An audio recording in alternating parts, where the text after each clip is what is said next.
This is the last in our series of 3 roundtables, which are discussions about sexual violence on college campuses and university campuses. This has been a terrific process and also a very helpful one. On May 19th, we had a really good discussion on the Clary Act and the Campus Save Act. On June 2nd, we had a thought-provoking and intense discussion about the role of Title IX.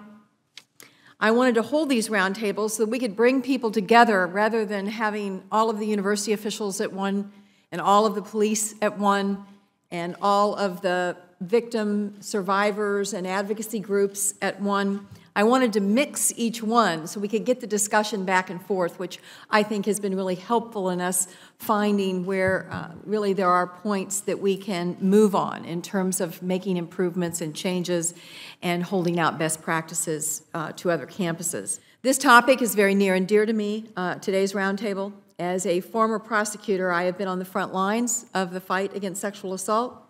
I want to do everything possible to make sure that these crimes are prosecuted and that the perpetrators of these crimes are held responsible to the fullest extent of the law.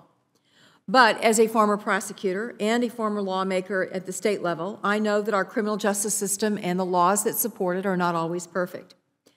And they hasn't been willing or able to handle many sexual assault cases, particularly cases involving consent as a defense.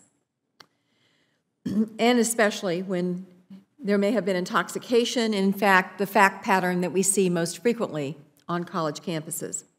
Even law enforcement and prosecutors have been known to fall into stereotypes about what quote-unquote rape is supposed to look like.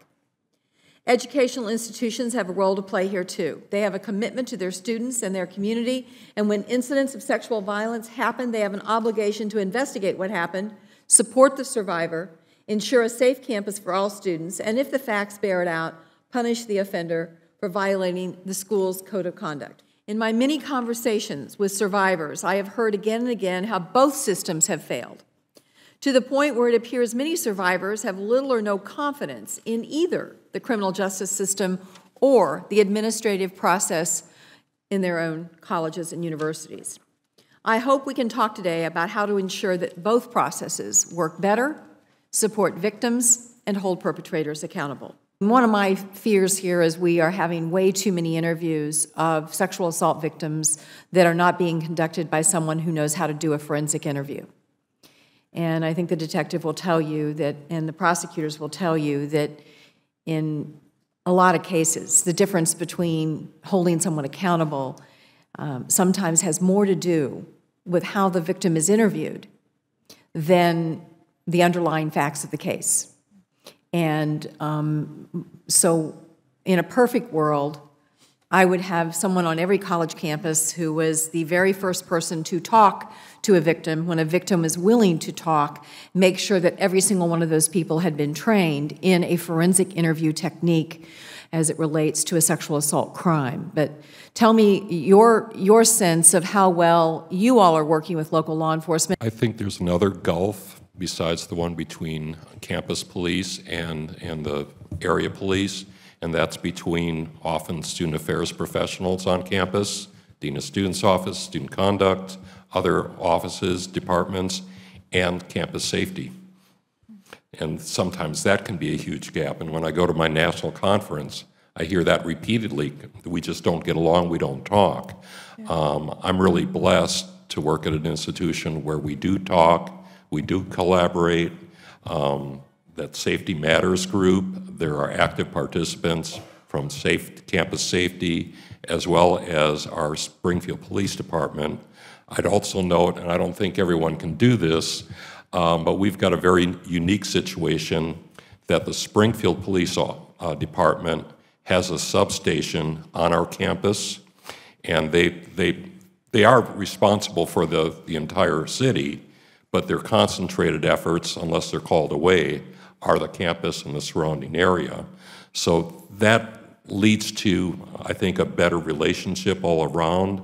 I think having been there long enough where there was distrust among the elements, it's really about communicating what our needs are as an entity and expressing appreciation for the important work that they do. I recognize another obstacle that we have, and I think I come from more of the traditional model where we have the university police, we have our city police, and then, of course, you have the organizations on campus that would be handling the investigations on Title IX Clery. And therein lies the problem. It's exactly that. We come at it from different perspectives with different goals, and sometimes we're crossing over and stepping on each other's feet, depending on timing of when the complaint might come forward. Say it's the end of the semester versus where it exactly happens. It can start off campus, come onto campus, and so forth. So we have that disconnect. We do try to collaborate. We try to communicate. We do not have a written policy. I think it's more unique to have a written, like, MOU or policy between the agencies. We're actually meeting next month for a joint working session towards that goal. We tried to address the issue of underreporting.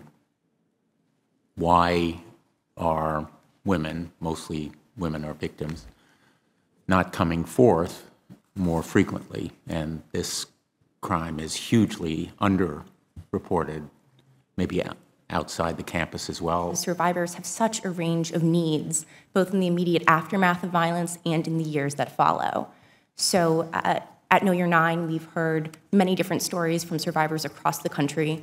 Some people at that moment really want public vindication through the courts. Some people just want an extension on their English paper. Some people don't want to have to see their rapist in their dorm the next day. Mm-hmm. And in order to, I think, really have a survivor-centered approach, we should really be embracing the fact that we have this wonderful opportunity to pursue different goals through different processes, depending on what the survivor wants. One of the things we're going to try to do as we draft this legislation is to address the problems that we've heard about, but also see if there's places we can simplify and make things less complicated, because the worst thing is to have someone in your job that feels they are so overburdened by filling out reports that they don't have time to check to see whether the underlying policies are taking root and whether or not they're really making a difference in terms of establishing protocols and processes that are supportive of victims. I think that there's value to both points of view. I think there's value to